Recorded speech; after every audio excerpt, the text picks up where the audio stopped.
Welcome back to Tips, Tricks, and Inspirations by the Shabby Chic Vintage Chicks. Now this is going to be a super easy ornament, guys, and you're going to absolutely love it. It turns out so gorgeous. So you're going to grab a scrap piece of fabric. Now, if you have someone that has recently moved on to heaven, you might want to grab their favorite shirt or pajama bottoms or something like that that has a fabric and a pattern that you relate to.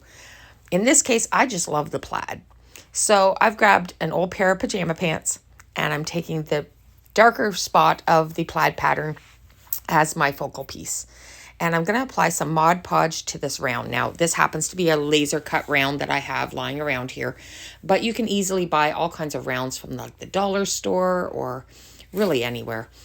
And you're going to apply your Mod Podge and then put your fabric on top.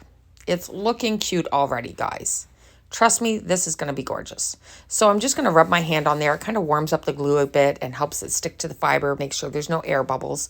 And then I'm going to take my scissors and I'm going to snip kind of like little slits into that whole area.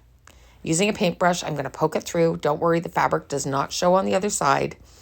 And I'm going to take my hot glue and apply my favorite edging.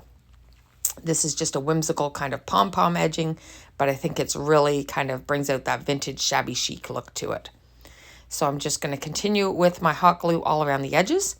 You might want to wear some silicone fingertips because this does get a little warm, but I've kind of built up a tolerance, I think, for it. So here we go, just wrapping it around. This is a great way to remember your loved ones or just add a really nice rustic farmhouse look with still a shabby chic kind of detail to it to your Christmas tree. Just going to snip off my edging there. I try to make sure that the seam is where the circle is so that when you hang your string, it hides that seam.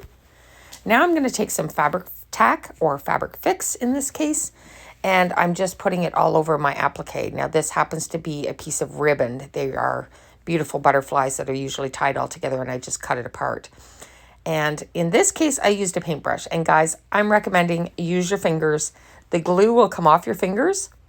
Within the time of making this and just walking to the sink, my paintbrush was hard as a rock, and I'm not sure if I'm going to recover that paintbrush. Then I'm going to apply my little applique, and it is done.